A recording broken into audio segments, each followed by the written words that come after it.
problems for later. Members of the House, please join me in welcoming Mary McAleese, the former President of Ireland, to the Literary and Scientific Society.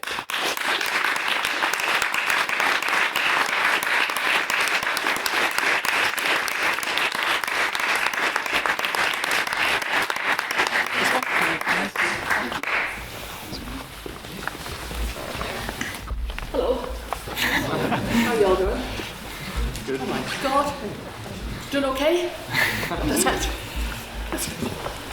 Well, here up there on the Hearn, Dr. Mary McAleese, you're very welcome back to your university, Queen's University. This is where it all started. Obviously, Mary was the first female Pro-Vice Chancellor of Queen's here, and blazed a trail for many others to follow, and we're delighted to have her back here. This is a very important event because tonight is an event organised by students, for students, and I always find that these are the most important and key events that we have in the university. We're celebrating our 180th anniversary, not 120th, my goodness, I took 60 years away there.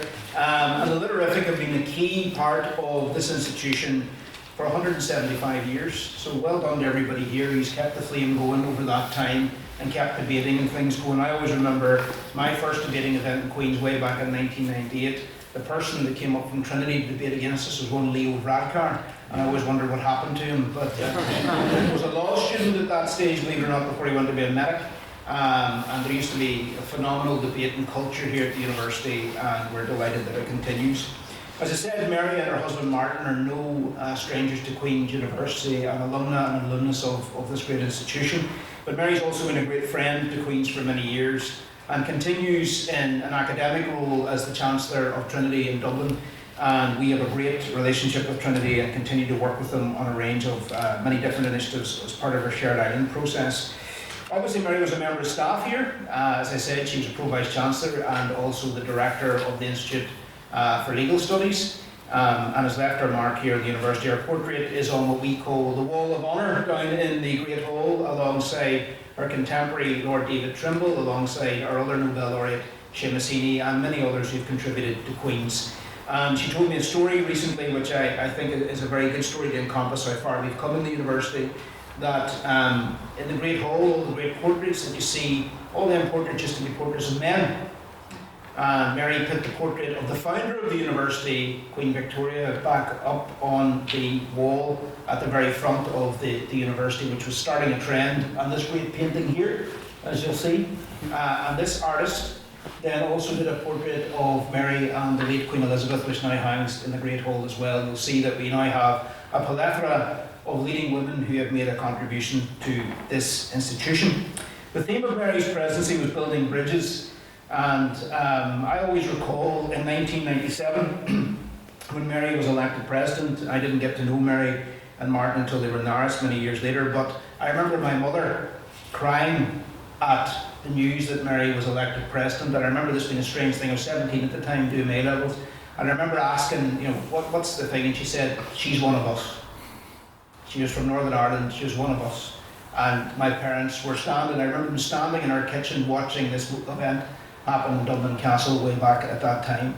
So it was a seminal event for all of us here in Northern Ireland that we had somebody from the north that was elected President of Ireland, not least a woman who had already blazed a trail in many different roles up to that point. But I think sometimes we forget about these key moments. A year later, we had the Good Friday Agreement. I started Queen's that September, and it was a very, very different place to what we have now. And we should never take for granted what's happened over the past 28 years. But I would hark back to Mary's election and to the change of government that happened in Dublin and in London at that time, and how that created opportunities for all of us. And during that time that Mary and Martin were in the Norris, they flew the flag in many different fronts, because there were people from a non-traditional background, many people from the loyal orders here, many people from the loyalist community, who got into the RS and actually built up a strong relationship with Martin and Mary, who played a key role in building confidence within loyalist communities and within the peace process. And that is a phenomenal testament to both of them in terms of what they've done. And they're a great team, and I know that Martin won't mind me saying, and Mary won't mind me saying, the significant role that Martin's played behind the scenes here in terms of building community stability. So whether it's academia or public service, Mary's exemplified the values that lie in the heart of debate through engagement and dialogue, and she's had the courage to speak with conviction, and she continues with that courage and that conviction right up until the present day in terms of the commentary she continues to make around Irish life and society, which I think is a very important contribution. So we're privileged to hear her reflections. Again, I'm delighted that all of you students have organised this event and you have Mary here this evening. So ask her plenty of hard questions and she'll be ready to answer them, and let's look forward to a lively debate. But Mary, Martin, thank you for being here this evening. Thank you.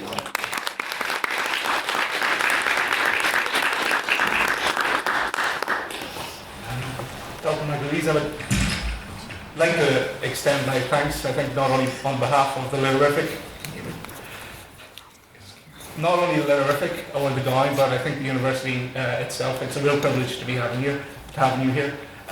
So I'd like to start.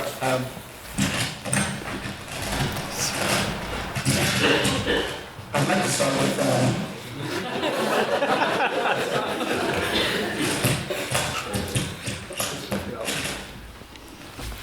I would like to start. Daniel, I think if you just speak loud. Yeah. Oh, If Daniel speaks loud. Can you speak all right? Yes. So I would just like to start with your career prior to being president. You became president in 1997, just at the end of the Troubles. You started your career roughly at the start of the Troubles, so your working career prior to the presidency went across that period.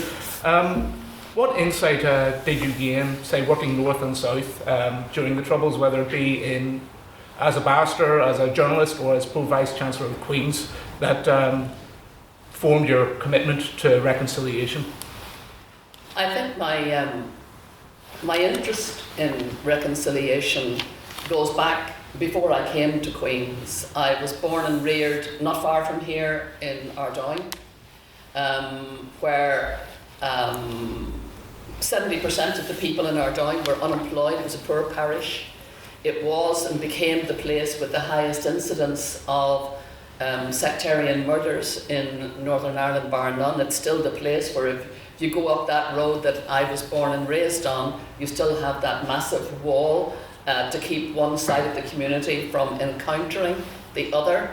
I was lucky that encountering the other wasn't a problem for me. My parents were country people. My father was from the west of Ireland, from Roscommon, where we now live. My mother was born in Mahara, but was actually from the Mournes. Her people were from the Mournes. And they really didn't know enough when they were buying their first home. And they landed us as the only Catholics into what was a so-called Protestant street.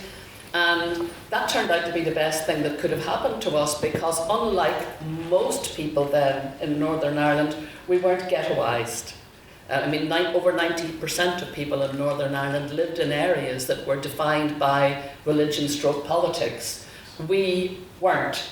And that helped because it meant that I grew up, although I went to Catholic schools, being from a Catholic so-called Catholic family, I wasn't meeting my friends in school, but I was meeting them on the street and in the street. And so I grew up with a plethora of Catholic and non-Catholic friends. And that gave me an insight into what life was like within the Protestant community. Our next door neighbours, for example, who became great friends, all our neighbours obviously were Protestant, so we knew that some went to First Presbyterian, some went to Second Presbyterian, some went to the Gospel Hall, some went to Methodists, some went to other varieties of Methodism, Protestantism of all sorts. And that's where I learnt about the existence of those all sorts. Catholics, of course, all converged in the one church, the one chapel. So, and then listening to because we were all quite politically conscious, can I say? Our next door neighbours, who were our great friends, we holidayed with them, we shared holiday homes with them. They were very hostile to the Orange Order, for example. Other people in our street were up to their ears in the Orange Order. But somehow we had a kind of a snapshot of Northern life in very differentiated kind of colour. And so it wasn't the binary that is often presented. And I grew up with that absence of binary, which I think was helpful. I also grew up with my father's best friend, for example, where we lived, we moved 5 times in Ardoyne, mainly because my mother had 11 pregnancies between the age of 20 and 38. And so the family kept growing and outgrowing each home. And our last home, which was in the front of the Crumlin Road next door to a school then, a Protestant school called Everton School, where a lot of my friends went, our neighbours, we had 4 ministers of different Protestant denominations who were our immediate neighbours. One of them, my father's best friend, whose son is now the Dean in St Anne's Cathedral in Dublin. And he was in our house maybe 3 nights a week. And talking about the 60s, nobody here except Martin and I will remember the 60s probably, but this was a time of, post the Second World War, the mess that was the Second World War, the disaster of millions and millions of dying in Europe. We had the Universal Declaration of Human Rights, the United Nations, the European Union. These were all great adventures, both in democracy, in human rights, and in setting an agenda for peace and for diplomacy and for, if you like, global engagement that would hopefully secure peace. And as we see, it had weaknesses that still remain to be organised better, put it that way. So we grew up at a time of great hope, and within the Catholic Church system that we were educated in, it was a time of the Second Vatican Council and ecumenical relations, because the churches have been the Christian churches, God forgive them, have been so frosty with each other, and now there was a kind of a thawing. And so our neighbour, this wonderful, wonderful Church of Ireland neighbour, minister, he used to come in and they talk politics and they talk church politics and share a small glass of whiskey every evening. So I grew up I'm always so grateful that I grew up in that environment and not in one where it was easy to other the others. It was very difficult because I grew up in the place where these were friends. I couldn't other them, nor could they other me, with the result that, all the way through my years in Queen's, in school, I came here in '69, do the maths, and with my husband, to whom I am married 50 years today, and I'm a saint, I know. As he would say, yeah, and he's a martyr. And it was a good decision. We both walked into the checkerboard hall on the same day, at the age of 18, full of enthusiasm for this place. And I'm so grateful also that I came here, because we had both been on the debating circuit, at that time, both in our own respective schools, but more importantly, across the schools. So by the time we came to Queen's and by the time I came to do law, many of the students who were here from other schools, state schools, Protestant schools, some Catholic schools, we already knew them all from the debating circuit. And again, in the foment of the time, the politics of the time, we had to learn how to befriend each other and how to stay friends. So I'd always been involved with things ecumenical, things cross-community. That was my life, and I also was utterly hostile. Very hostile to the use of violence for the accomplishment of political ends. The great heroes in my family, my father left school at 14, my mother at 15. My father was a barman, my mum was a hairdresser. But I'll tell you something, whatever education my father got, it was a good one. And he had a great interest in history, local history, Irish history, and he had some great heroes. And one of his greatest heroes was a man called Daniel O'Connell. Those of you who are lawyers, those of you who are interested in history, will know something about Daniel O'Connell. His statue stands at the Liffey end of O'Connell Street. He was the man who introduced the idea of human rights and democracy to Westminster. Doesn't get a lot of credit for it, but he was. He had been a student in Paris when the revolution broke out, and that turned him off violence for life. He saw when that genie's out of the bottle, you try putting it back in again. We saw that here in Northern Ireland. It's easier to start a war than it is to end a war. And he became really adamantly certain that the best way to solve political difficulties was through dialogue, no matter how hard it was, and it was through democratic politics. And he was also, if you like, the Nelson Mandela of his time. He was famous all over the world. Why?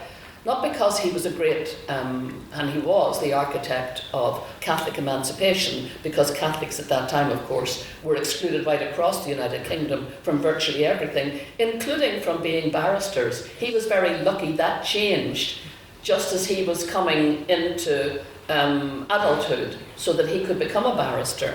But voting and all of that and top jobs were all lost to them. Not just to them, but to Presbyterians, sometimes forgotten. So he was a champion of Presbyterian emancipation, Catholic emancipation. He was a champion of Russian Jews who were appallingly treated as third-class, fourth-class citizens. He was a great champion of African American slaves. And so he was known all over the world for his championship. I grew up in a home where he was the star. He was the lodestar, and he was my lodestar. He was the man who wanted a reconciliation between the two traditions in Ireland that had been, a long time in the making. That those who wanted freedom for Ireland, those who wanted human rights for the majority Irish population, which of course the penal laws had denied them, and colonialism and imperialism had denied them. But he wanted the tradition that would fight against the British using violence to be reconciled with the tradition that said, let's argue our case, which is a good case and an honest case, let's argue it democratically.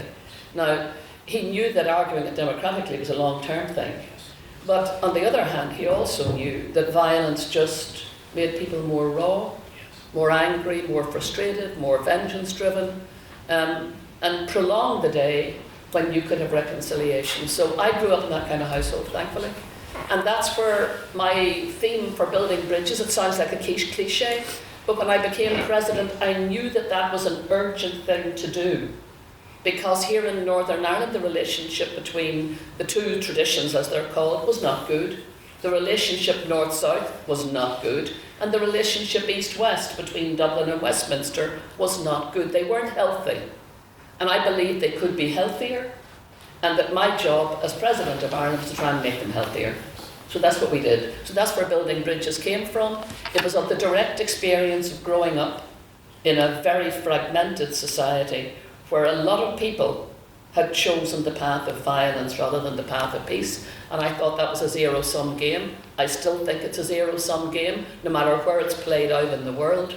I still believe that diplomacy and democratic debate is so much more humane and civilised and decent. Thank you very much. So on building bridges, so the 5 years after your presidency, two pretty big events occurred with the UK, with Brexit, and with the US, with the election of Trump, kind of isolationist political movements. Do you think that is an obstacle to building bridges, and how should Ireland today sort of work with Britain and America, even if they're becoming more isolationist, to build bridges? Yeah, I think those are really very profound questions for this generation and the coming generations. When I was growing up, right until relatively recent times, up to Brexit, we had had a difficult relationship with Britain, of that there was no doubt, but from 1973 onwards, joint membership of the European Union had transformed the thinking landscape, but not immediately, because we had Margaret Thatcher to go through. So we had that to get through, but incrementally, we joined the European Union on the same day. Small nation, bigger nation, but now sitting as equals around the European table, and of course English speaking. little by little, you could see the beginnings of a really very healthy rapprochement between not just British and Irish politicians, but across a lot of levels. Industry, trade unions, they were all meeting, agriculturalists, they were all, and students, educationalists, researchers, they were all converging on the European Union and in the European Union, and they were all on speed dial to each other a few years later. I think we often talk about the relationship between Tony Blair and Bertie Ahern, which of course solidified in 1997. They were both elected just before me in 1997, so that was a happy coincidence, really. They gelled, and that helped with the Good Friday Agreement. But we also have to understand, and sometimes forgotten, before that, John Major and Albert Reynolds, who had both been finance ministers of their respective countries, got to know each other very well through the European Union. And their friendship was solid. It was so solid that when John Major found himself unable to deliver what he would like to have delivered in terms of relationship with Ireland, in terms of the troubles, as it were, he was in a situation where he didn't have a majority. He was pretty much in hock to unionism in the Parliament, so he had to be careful to traverse those relationships, and that never diluted his friendship with Albert Reynolds. And the fact that they met, that they liked each other, that they said nice things about each other, it kind of changed the temper of sort of post-Thatcher relationships, which had not been good. And so they were able to, and it was interesting because it was recalibrated at a difficult time. And what recalibrated it was the manifest respect they had for each other. And so that was a good thing for Bertie Ahern and Tony Blair to build on. They were both pragmatists, and that helped enormously. And so we were fortunate, but then we still had a lot of work to do. When I came into office in 1997, we still hadn't got the Good Friday Agreement. The DUP were still outside the agreement 6-7 years later. They had to be brought in. We still had things like decommissioning. We still had the delivery of a community police force, the transition from the RUC to the PSNI. Those were all monumentally big things. And so there was a lot of work still to be done. Incidentally, the biggest problem that I saw at that time was that the trade border within the European Union, with the least concourse, the least things happening across it, was the land border here on the island of Ireland. And frankly, that was just stupid. That was really just stupid. Why? Because Northern Ireland had stuff to sell, goods and services. The Republic had goods and services to sell.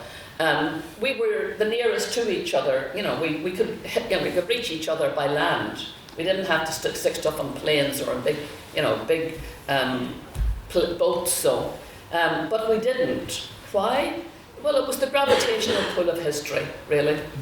And so we had to get over and there was a lot of vanity, both ways involved in that. There was also a lot of fear, and there was a lot of, I would say, mutual ignorance. We just didn't know each other well enough.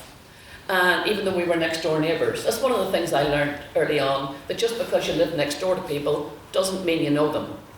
You might think you do, but you don't. And to know them, you have to sit around and have the cup of tea and the scone, and you have to talk.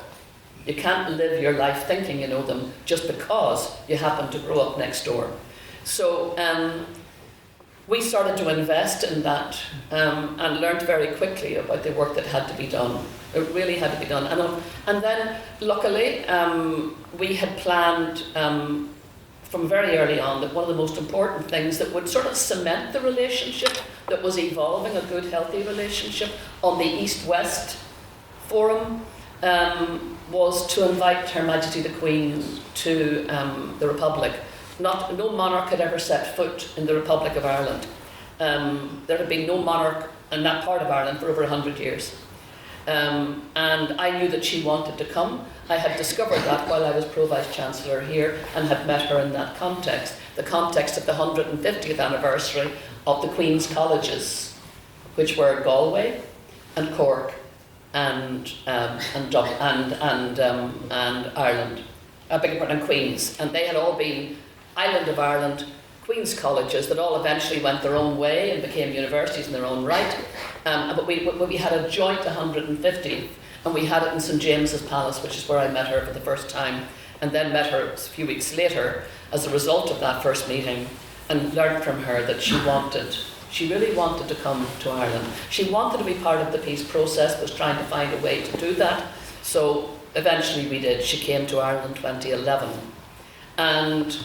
But unfortunately, and that was a brilliant event. I thought it healed a lot of history. Insofar as you can heal history, I think it did.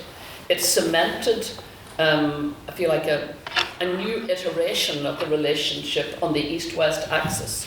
But Brexit was undoubtedly difficult for that. I just put it in one word: betrayal. That's how I felt. It was a betrayal of the Good Friday Agreement, because the people who pursued Brexit were frankly clueless about the Good Friday Agreement, the cost of it, how many thin lines and threads were holding together, and I think it was a great betrayal.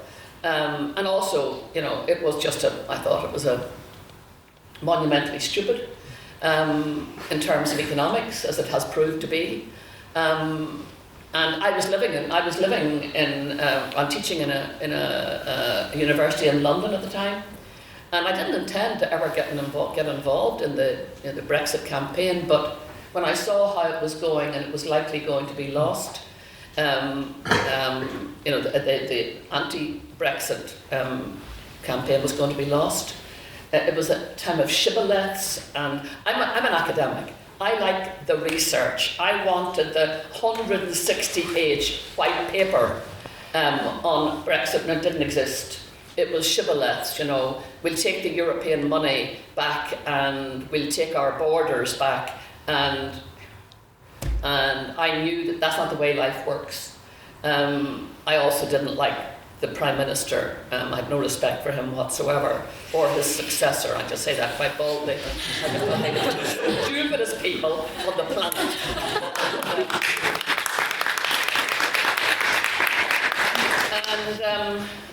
So that was a dreadful time.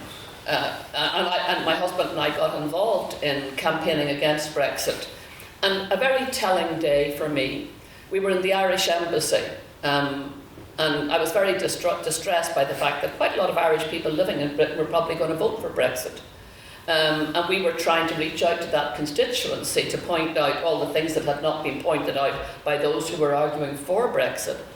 But I was sitting like this in the embassy with a big audience, with Dan Mulhall, who was our ambassador at the time, fantastic ambassador.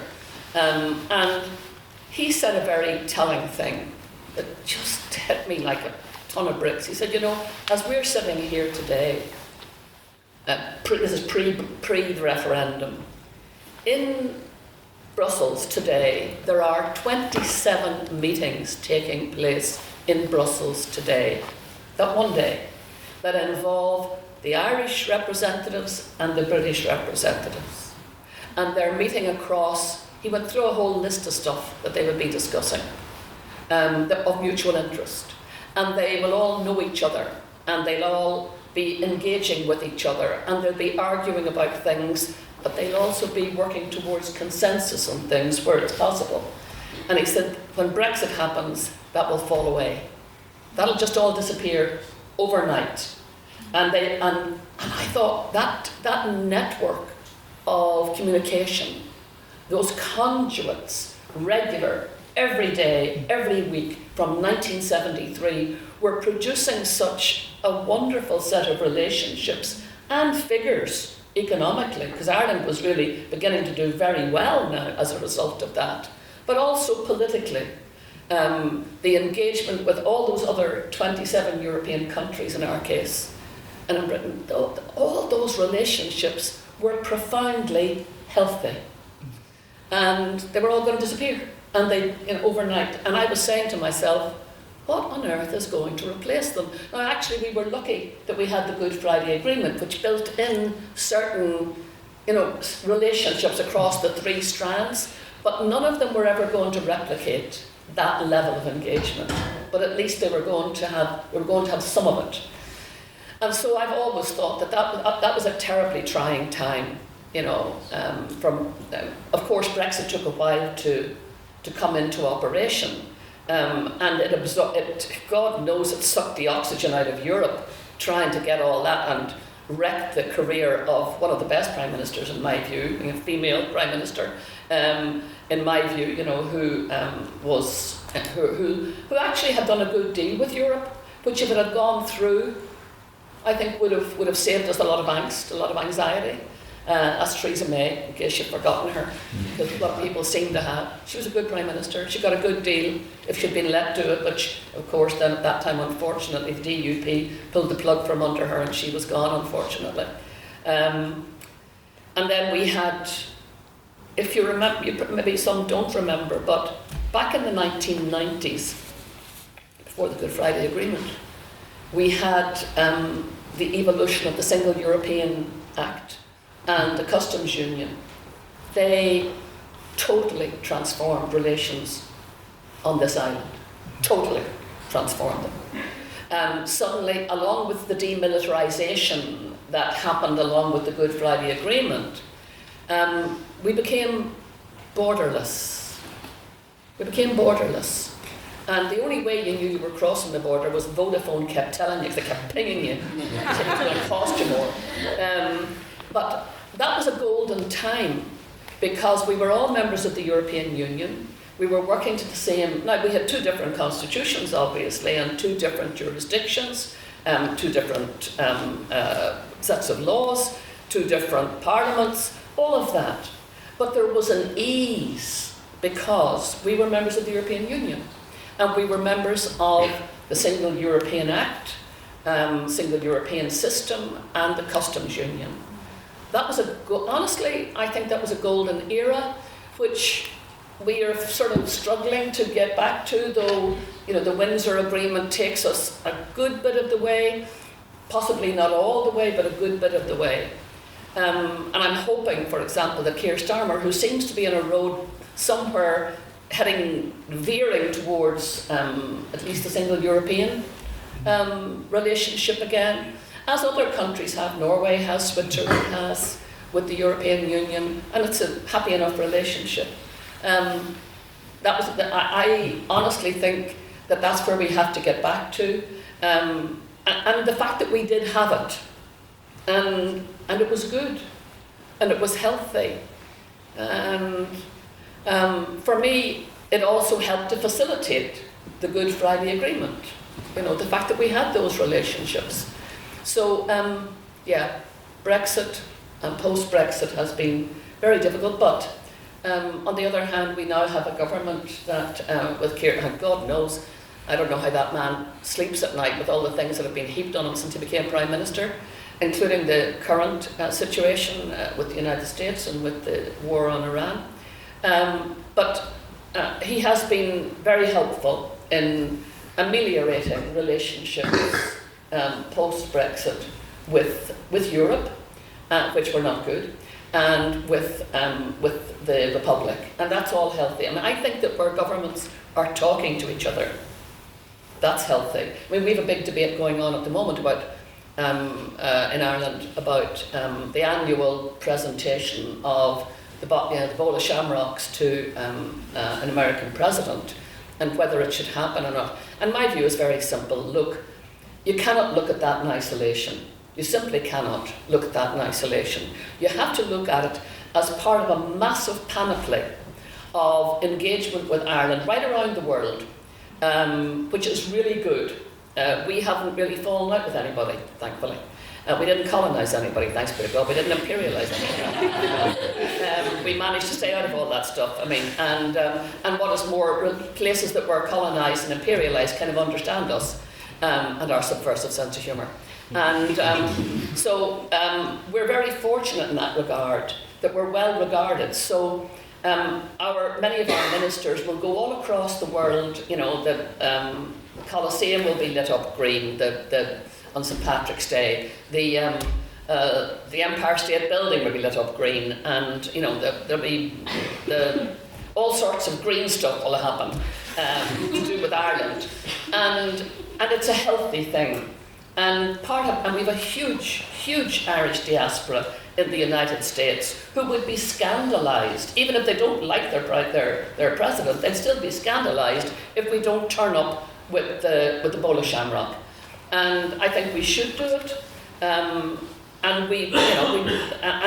it's the right thing to do because it's a sense of continuity and fidelity to our people and our diaspora. For example, we were in Japan, Martin and I were in Japan one year on St Patrick's Day, and we were in Tokyo, and the equivalent to the city centre, sort of to Grafton Street in Dublin, is a street called Omotesando Street, where you have like Prada and Gucci and Louis Vuitton and all these very posh shops, and they close it down on St Patrick's Day for the St Patrick's Day parade. It's quite remarkable.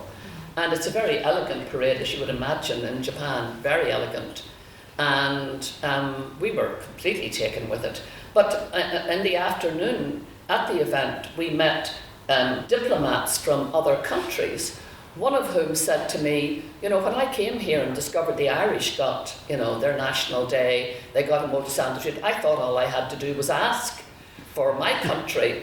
And he said, I was told, no, you're not getting a Omotesando Street. And I said, but the Irish get it. And the answer was, yes, and your point is? So we're very well got in Japan. The empress, the previous empress and her husband, she was educated by Irish nuns, as it happened, and they have a very Irish version of Irish history. And it was pointless for this other country even to bother asking. And that happens all over the world. There are Irish parades in places you wouldn't expect. Why? Some of the time you don't know. And some of the time it's got to do with Irish history and it's got to do with the Irish diaspora. But it's a good and it's a healthy thing. And it's opened us up to other places, and it opens other places up to us. And I think we work on that, and we build on it. And so we've been very fortunate to be in. We've been in Australia for St Patrick's Day, in Sydney for the great parades, and you'd just be so proud to belong to a country that is actually so well regarded, and that keeps that continuity. I would not like to see it broken. Even at the moment where people have, and are right to have, serious concerns about what's going on in the White House, claiming jurisdiction or wanting jurisdiction over Greenland, initiating a war without UN backing in Iran, and of course then Iran responding by opening war fronts, it seems, entirely all over the Middle East. So, yes, people are entitled to have misgivings, but in all those misgivings, I go back to Dan O'Connell, and I say, what would he have done? He'd have argued for holding on to whatever threads of democratic engagement still exist. Hold on to them. Keep them as healthy as you can until you reach a time when they get stronger. Because God knows we need them to be stronger, not weaker.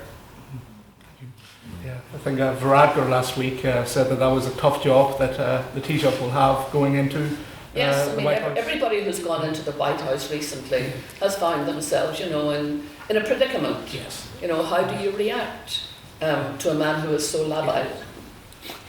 And that is very difficult. Mm-hmm. It is. We're not used to presidents who use such language. Mm-hmm. We're not, they're so bombastic.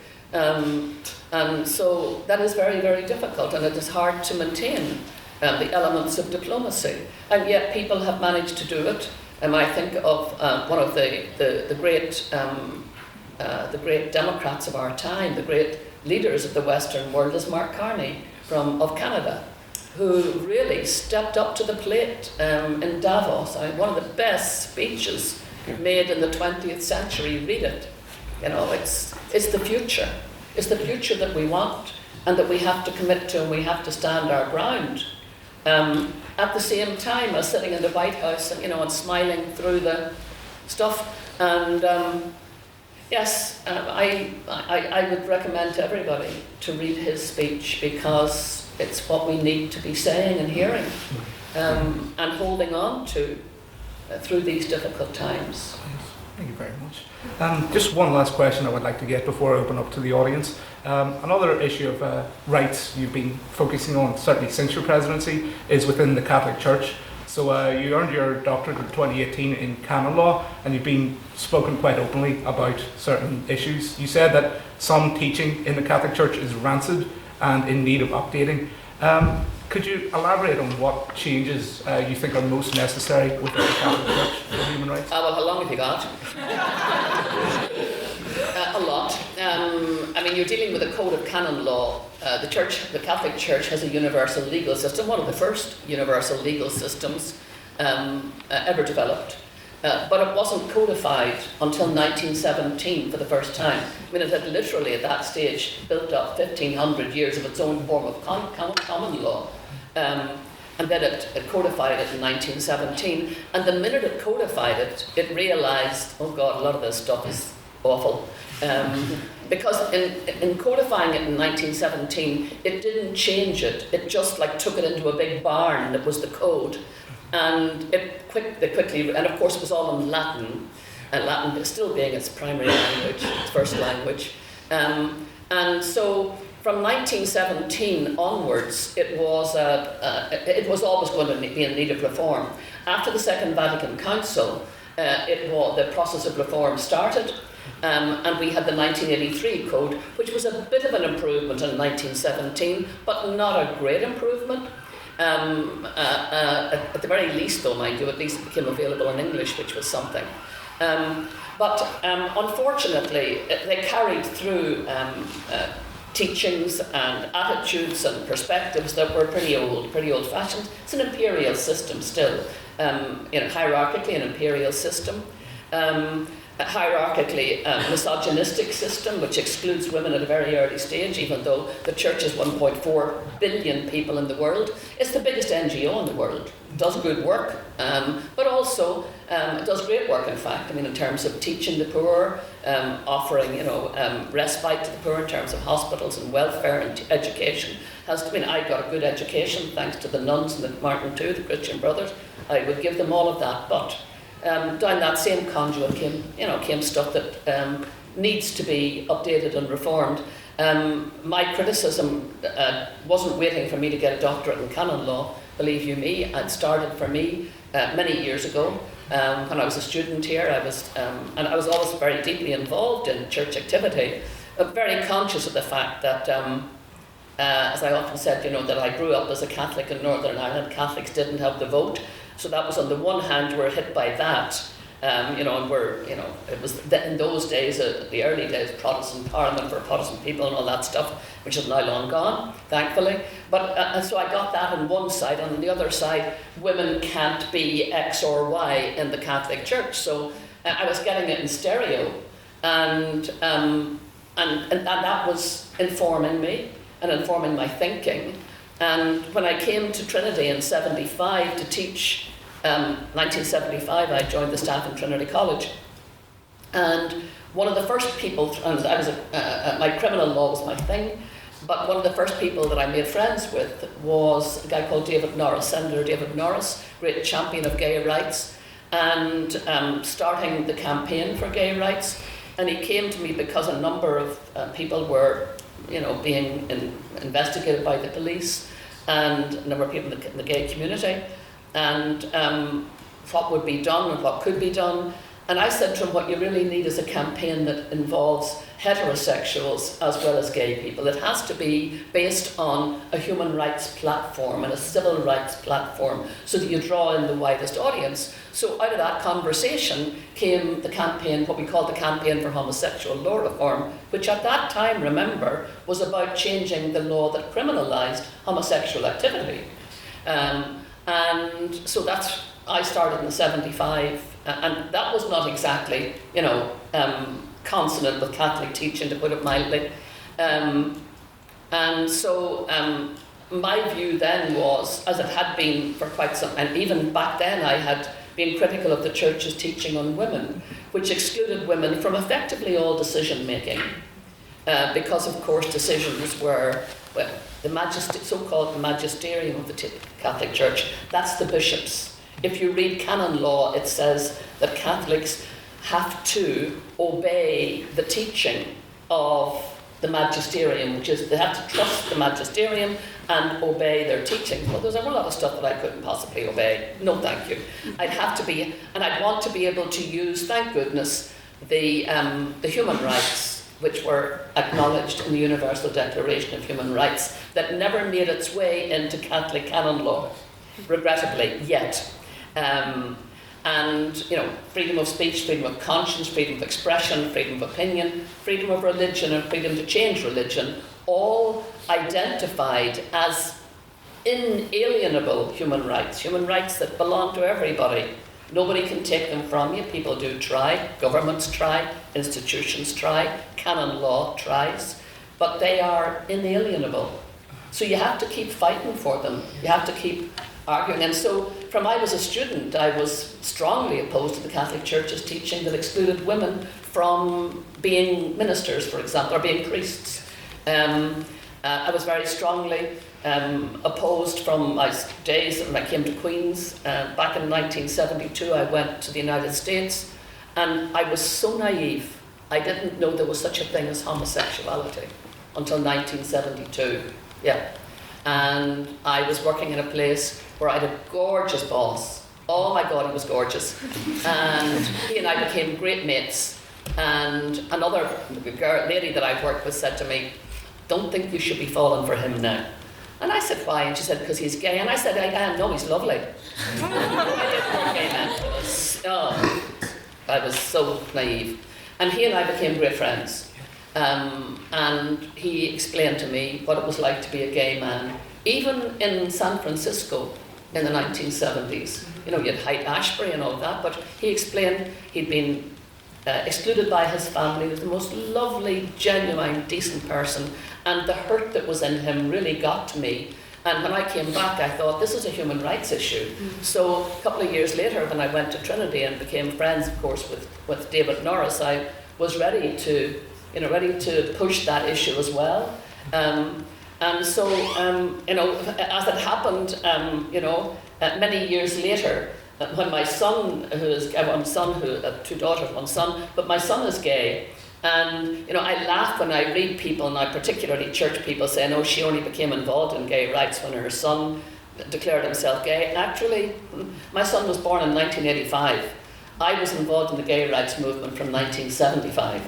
I was the first person ever to articulate publicly that the campaign would also eventually include the demand for gay marriage. And at that time, there was so little reaction to it.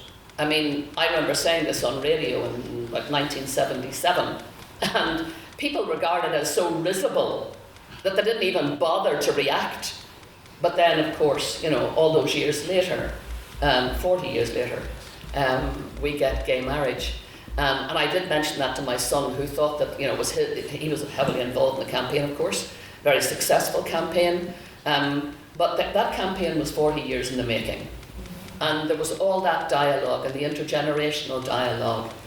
And then building up to what happened in 2015 when we had the same-sex marriage referendum that was so successful. And dialogue brought that about. People telling their story. Particularly people like David Norris, who were so courageous. Leo Varadkar telling his story, so courageous. And that you know, people needed to be generous too, to respond to that. And so I know that there's a great generosity in people. When I left office in 2011, I became a student again, as you said, of canon law, and I have remained a student ever since. I write in the field of children's rights and obligations in the Catholic Church, and of human rights in canon law, which is like a slim volume. And, but I believe there's a huge amount of work to be done, precisely because the Catholic Church is such a key influencer in the world. The only religious denomination to have permanent representative status in the United Nations. Now that might mean nothing to this audience. Believe me, it is hugely influential. It operates in 5 continents. It runs 200,000 schools. It educates 80 million children. And it has 300 million child members, as well as between 300 and 400 million child members. By any stretch of the imagination, it is a key influencer. And it influences perceptions and attitudes and laws, and has done historically. So if you want to change things, you stay, in my view, I stay with it and I argue from within. And one of the reasons I went and studied canon, well, I had studied, in fairness, before I left office, I already had a master's degree in canon law. So I went then to Rome to gain what is called a licentiate. That's kind of the professional. Why? Because I wanted to write in the area, and I didn't want anybody to say to me, what do you know? You know, I wanted to be able to have the academic credentials. That's the academic in me. And then I stayed on in Rome, and I did a doctorate in canon law, and I wrote in a field that nobody else was writing in, and that's the area of children's rights in canon law. And I started that doctorate, you know, in 2014. Bear in mind, the Catholic Church had been under scrutiny in relation to its treatment of child victims of sexual abuse since the 1990s. And there was nothing, zilch, nada, going on in the leading Catholic university, which is the Pontifical Gregorian University, where I was a student. Nothing. When I went and I looked at the curriculum, not a mention of the Universal Declaration of Human Rights, not a mention of the Convention on the Rights of the Child, incidentally to which the Catholic Church, the Holy See, is one of the earliest ratifiers. It was the 4th party to ratify, and is a state party to that convention, which guarantees children's rights. That was then. This is now. That was in 1990 they ratified it. And times have changed, and there's been so much pushback. And so instead of the Catholic Church saying, well, we ratified this, so now we should be taking that ratification process and applying it to canon law and saying, how can we make canon law respect our obligations under the convention? They've never done that. So I was the first person to even bother to look at this area. And then I remember at the time that I was telling, you know, when I was setting out what I wanted to research for my doctorate, and my colleagues, actually my superiors in the university saying, well, you know, there probably won't be much in it. Well, you could hold doors open with my book, you know, it's that thick. And yeah, there was a lot in it that had gone unnoticed. So I then had to set about creating a cohort of scholars who would be interested in this area and would develop it. And so I'm very lucky that colleagues in America, and particularly in Germany and Switzerland, have become now very interested in this, and we held our first big conference on children's rights in the Catholic Church in Lucerne about 3 years ago now, Martin, it'll be about 3. And we're beginning slowly from nothing to develop a cohort of people who are, and I mean people who are educated across canon law, theology, and civil law, particularly human rights. That was what was missing. And I was a civil lawyer who was educated in human rights law and then who became educated in canon law. And there aren't very many of us. We're like a very small cohort, believe me. And so we had to try and develop theologians who were canon law literate, canon lawyers who were human rights literate, and we're only at the start of that now. So I have a lot of work to do, and I won't see it done in my lifetime. I'm too old now, but hopefully that cohort will gather momentum, and something that was completely overlooked will become a thing, I hope. Wonderful, thank you very much. I would like to ask the audience, would any of you have any questions at all? Go. Yes, just stand up. Yes, please. Hello, my name is Isabella. Thank you for being here. It's A pleasure. I wanted to ask actually on your last point. So I know it's slightly different with the legal entities of the Catholic Church and the Catholic Church itself, but how do you feel the energy is changing? Now we've had, Francis and even Pope Leo. How is this energy changing, maybe to be lesser in favor of what you're working towards? I think that's a good question, what is happening in the Catholic Church, because I did mention the pushback. You see, back in the 1960s, when I was a teenager, the best thing that happened to the Catholic Church in the 20th century, and I will include the 21st century, was the election of a man called Pope John the 23rd. Now, he was supposed to be a stopgap pope. He was regarded as a bit of a buffoon, quite frankly. People thought he was, that he would never do much. But they didn't know where he had come from. In 1950, and I'll tell you the story of this because it's important to know the background, because you've asked about Francis and Leo, maybe, just to put you out of your misery, what's behind them and any dynamism that we see in relation to those questions, the teaching in relation to women, teaching in relation to human sexuality, teaching in relation to, and I'll just backtrack on this in a minute, the teaching in human sexuality, and in particular things like abortion, but also particularly human reproduction and the use of contraception, which has been universally ignored by Catholics. That has created, and the other thing that has changed the dynamic, massification of second-level education and massification of third-level education, and in particular the education of women, that happened from the late 20th century onwards. They have changed the dynamic so that there is a huge population of lay people now within the Catholic Church who are more likely to critique, less likely to passively obey. They are now a wind at the back of Pope Francis, particularly, and Leo, pushing them in directions they mightn't want to go, but have to go in order to be able to appease to some extent or show they're listening. But to backtrack to John the 23rd, he, in 1950, was papal nuncio to France. 1950, the war had just ended, and leading intellectuals in Europe were saying, how in the name of God can we stop war from constantly being the default position of humanity, but particularly European humanity? And so four leading intellectuals who are also politicians, formed this idea for what we now call the European Union, for European nations to work together. They were Alcide de Gasperi from Italy.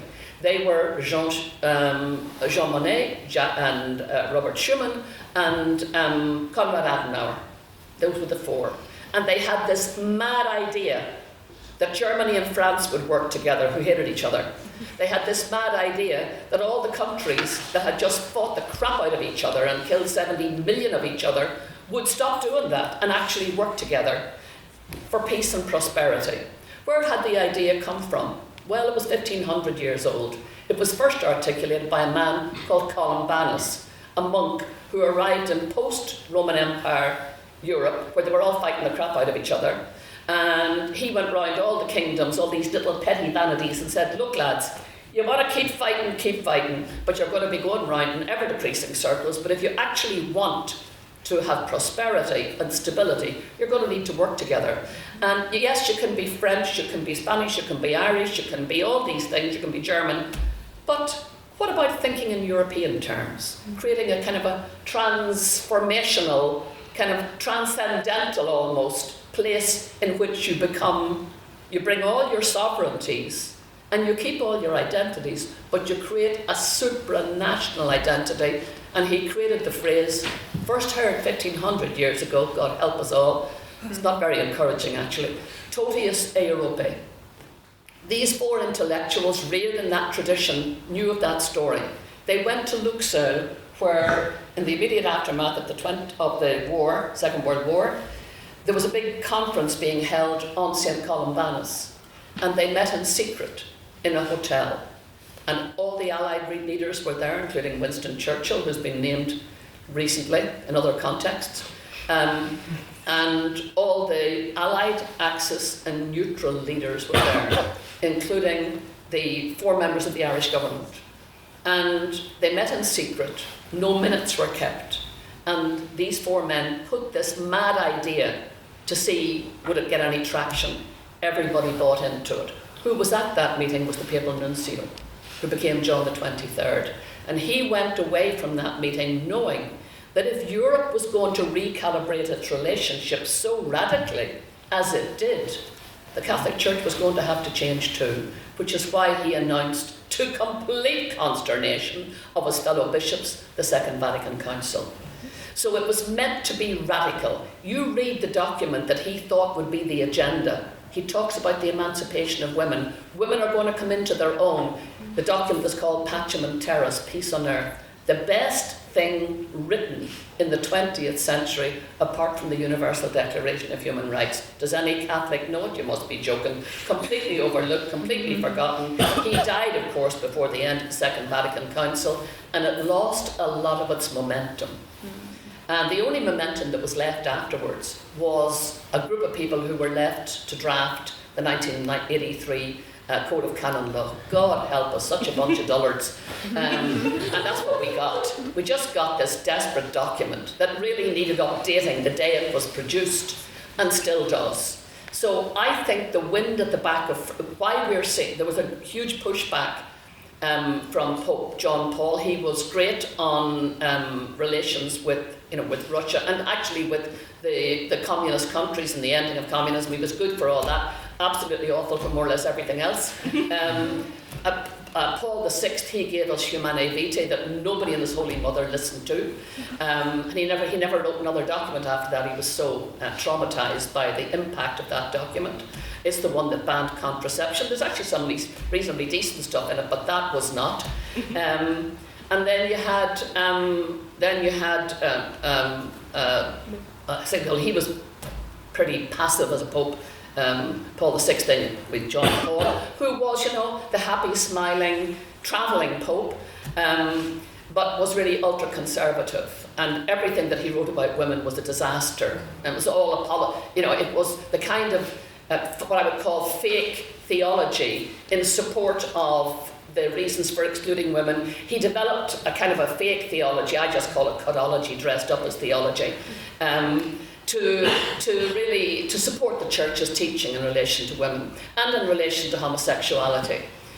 Pope Benedict, God bless him, the one good thing he did, and I've met him many times and really liked him as a human being, never agreed with anything he said, but liked him as a human being. He was can't say the same about John Paul. He was a very genuine man, and he did the decent thing by resigning when he realised he'd lost control, completely lost control.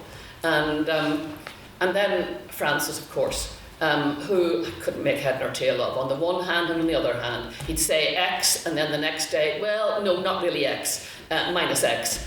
He would say things like, who am I to judge? And you'd say, hang on a minute, you're the Pope, you do judge. Have you read the stuff that you sit on? You could change, and he never changed any of it. I liked where he went with some things, and then I didn't like where he went with other things. But the one thing that he did do, which I think he had a very long spoon and he stirred things up, and that was needed. I haven't got the measure of his successor yet. He's very quiet, different kind of person. Francis was very out there, the other guy isn't. He's much more quiet, and I don't know where he's going. I really don't know. Anything he has said on the subject of women and homosexuality I have not liked. Yeah. I have regarded it as, you know, back to basics and protective of old teaching.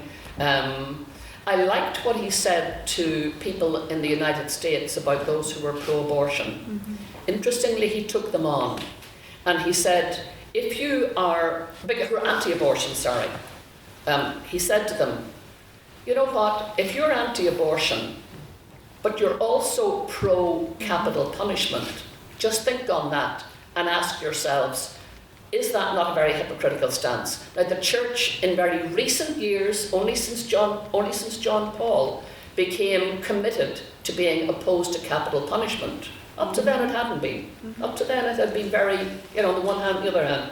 But now, between Pope Francis and Pope John Paul, the church was adamantly anti-capital punishment. And along comes Leo, and he picked a fight that he didn't need to pick, because essentially it's with American fundamentalists and indeed American Catholics who make up a huge body of the anti-abortion, you know, pro-life lobby.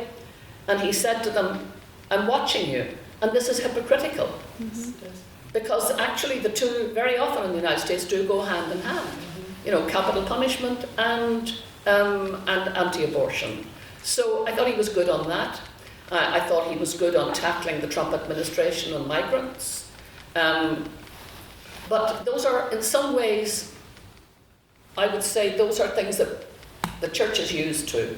The Catholic Church, particularly the hierarchy, are very good at speaking out to the world. I think it was Ban Ki-moon who described the Catholic Church as having the moral pulpit of the world. And they use that to very good effect to speak out on many issues. What they're not so good at, historically, is taking that spotlight and turning it inwards to a position of self-critiquing. And that's what I think is needed. So where is the church going in relation to those things? Probably not in my lifetime.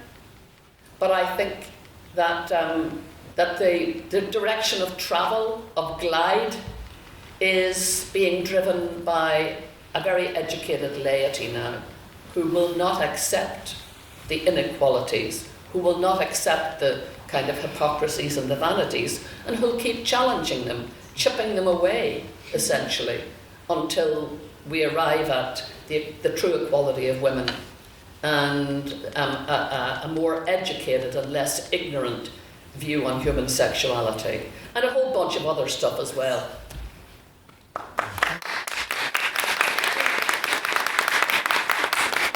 Just have room for one last question. So if anyone... Go.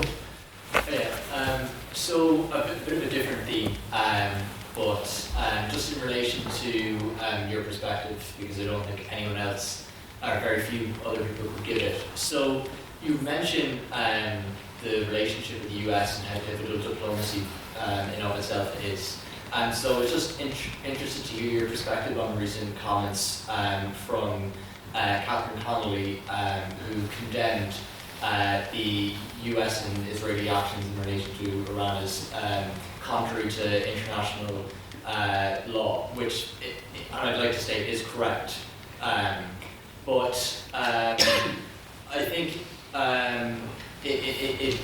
in terms of the role of the president as a constitutional figurehead rather than an active politician, and in terms of managing dynamics with the US relationship, while trying to maintain an allegiance to values of dignity, of human rights, of fundamental respect, of international law, how do you think a President of Ireland and if they're on should manage that? And what did you make of those comments and the dynamics in which they exist? It's interesting because the Constitution of Ireland, we've written Constitution, as you know, which is a very helpful document, and it does set out the role of the President. Like all documents, like all constitutions, it's broad brush. You're not going to get a lot of nitty-gritty. But what is interesting is that in relation to the President's speeches, particularly on stuff that is, of national or particularly international importance, or that might cut across the role of government, it is the case that the president, very often that the speeches would have to be essentially vetted by the government. So I don't know if that happened this time around. I presume that it possibly did. I know that when I was in office, there were occasions on which, now, I was talking here, I was talking to school, or I was doing 40 speeches as I have done on circuits. They don't all go into government. But certainly if you're going to speak on something that is quite monumental, it would be advisable to run it past government. I don't know if that was done. I presume it was on this occasion.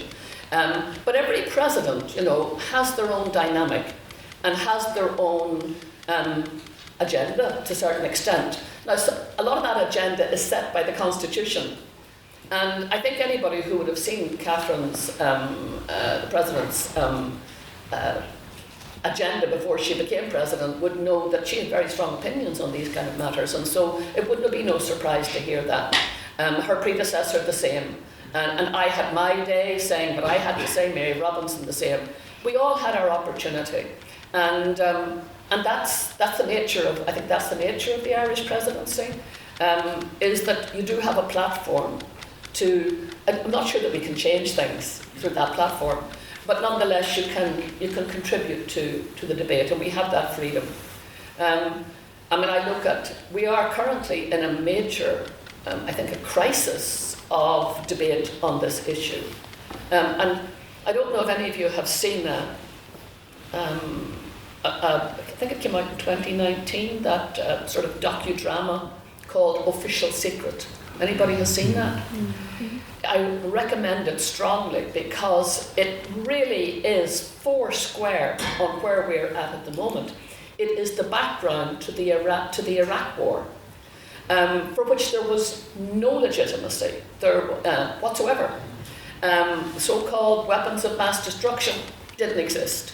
The intelligence fabricated, and awful Machiavellian stuff done by both the UK government and the US government. This is all documented by the UK's government's own investigation into awful stuff. But in the middle of it all, back in 2003, I think I'm right on the date, as the momentum was building towards, post 9/11, the momentum was building towards an attack on Iraq by the United States, but wanting to be in coalition, the so-called coalition of the willing, essentially with the United Kingdom and Spain, with Jose Aznar and Tony Blair and George Bush. And a young woman working for the MOD, or anyway, it was one of the service agencies for which you have to take the Official Secrets Act. She came across as an interpreter and a translator, this young woman in her 20s. She came across a document that indicated utterly Machiavellian practices to try, and the United Nations had turned down an application by the United States for the United Nations to vindicate and to approve an attack on Iraq. So that left the coalition of the willing in some difficulty, and they were trying now for a second attempt at the United Nations, but they tried to. They were actually trying behind the scenes to manipulate that second vote. And this document, it was an email from a very senior United States military person, set out actually what they were going to do to really queer the pitch, essentially. And she saw that, and she also was hearing Tony Blair saying that they now had clear evidence of weapons of mass destruction, when this document says, because we haven't got that evidence, we're going to have to manufacture a different way around this. And she couldn't live with that, so she passed it on to an anti-war person, who passed it on to a journalist. The Observer then carried it, and then she ended up in court, charged with breach of the Official Secrets Act. And of course, she's a brilliant lawyer, and utterly played by Ralph Fiennes. That's the nice part. Brilliant lawyer who came up with a brilliant tactic, because she confessed. She went into her employers when they were going through all her colleagues. She just walked in and said, "It was me. I handed it over. And so they thought they had a confession. And she said, yeah, I confess to handing over the document, but I'm not confessing to breaching the Official Secrets Act, because the Official Secrets Act exists to protect the British public. And although I'm employed by whatever it was, the MOD or whatever the organisation was, my obligation is not to a government. My obligation is to the people, and to ensure that they are not betrayed by their government or lied to, which they were being, by their own Prime Minister. And I'm saying that as somebody who has a huge respect for Tony Blair. Why? Because he, helped us get the Good Friday Agreement, which brought us the peace that we have. And, I would never take that away from him. But anyway, she goes into court, and the presumption is she will plead guilty, which she doesn't. And then she pleads not guilty, and the presumption is she'd be easily found guilty, because there's the confession. But her lawyer decides to run with the defence of necessity, which means calling Tony Blair, calling the former Attorney General, Lord Goldsmith, who first of all was against the war and said it was illegal, and then suddenly changed his mind. But he had a document from his number 2, a 30-page document setting out the reasons why it was illegal. He changes his mind, she resigns quietly, but now the prosecution are being asked for the document, but of course they can't. Under no circumstances can they release that document. They're now in full war mode. It's 2004, and they can't. So prosecution stand up and say, we're withdrawing the charges. The judge nearly has a heart attack. How come? And the answer is because we have no faith in our ability to achieve a successful prosecution. Oh, wow. So she gets off. She doesn't just get off, she walks away, and completely vindicated, utterly vindicated. And all the dirty tricks that were done, because her husband was a Kurdish Turk who they tried to deport. I mean, really ugly. There's a lot of ugly stuff goes on, when you declare war.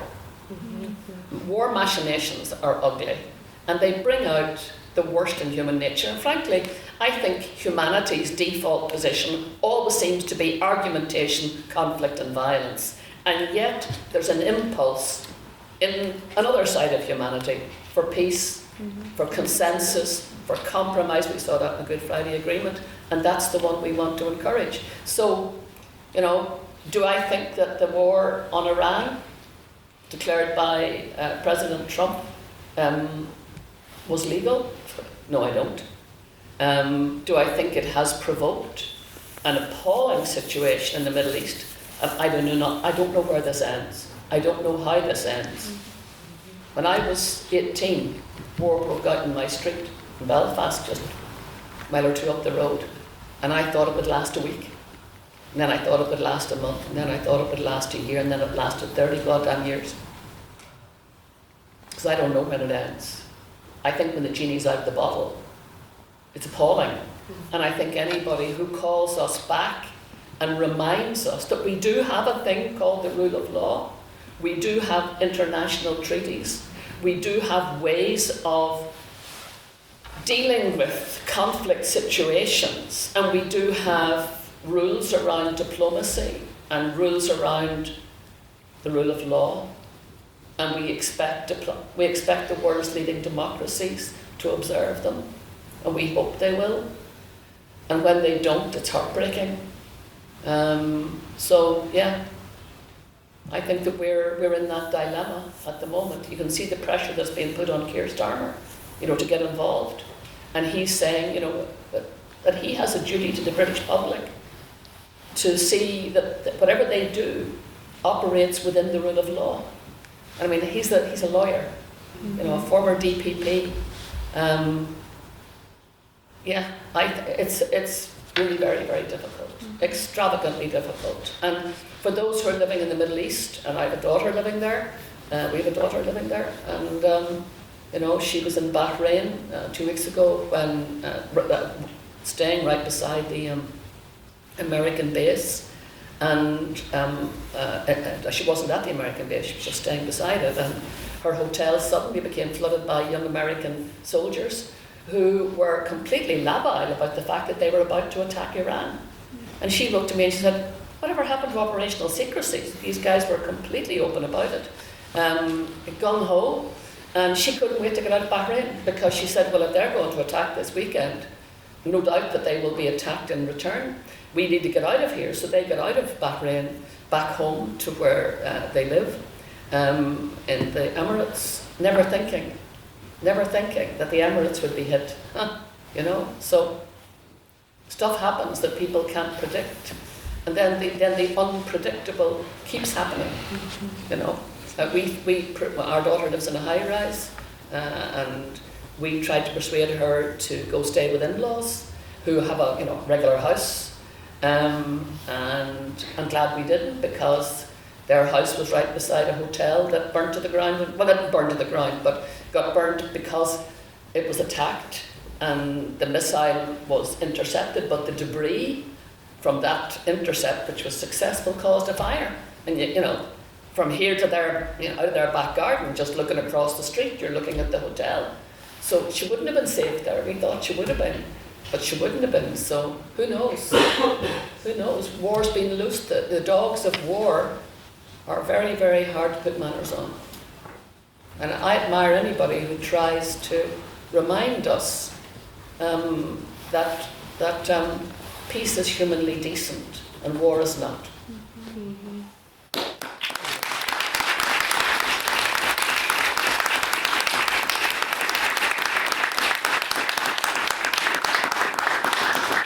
I'd like to invite the events officer up to the floor just to make a couple of final announcements. Thank you, Daniel.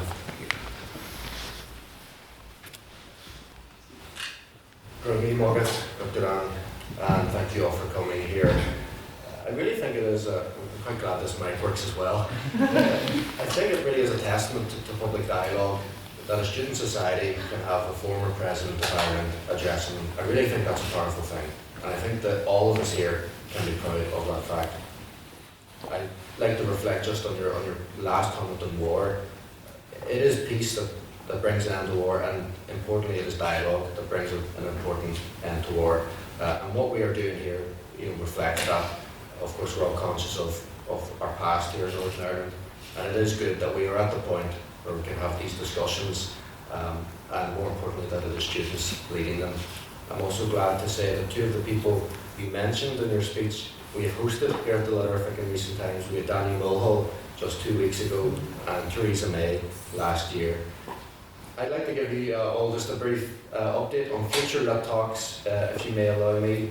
On the 30th of March, we have Sam McBride, the editor, the Northern Ireland editor of the Belfast Telegraph. Then afterwards, we have another journalist, Peter Taylor. That's on the 13th of April.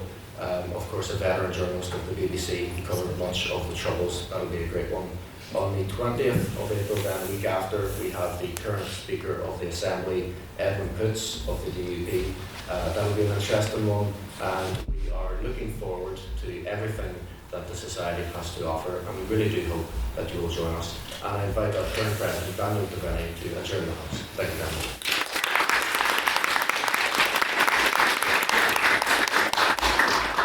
Dr. McAleese, it has been our pleasure to welcome you back to Queen's University Belfast, and we thank you for your contributions to what has been an incredibly insightful discussion tonight. What you have outlined are three key materials that any architect of peace requires to build bridges. QUB, questioning one's own beliefs, understanding the perspectives of others, and being a part of that conversation so you can reach a compromise. These are three fundamental building blocks which we pride ourselves on having at the Literary and Scientific Society, and provide strong foundations for our future. And for your contributions tonight, Dr. McAleese, it would be my privilege to award you as a token of our Society's appreciation with a Litterific pin badge. Thank you.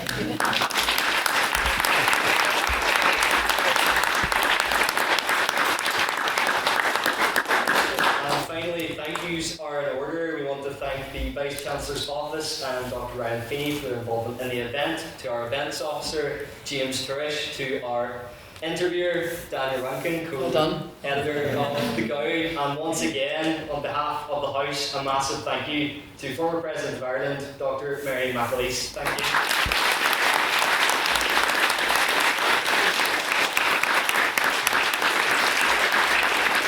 I'm incredibly proud to call this event adjourned.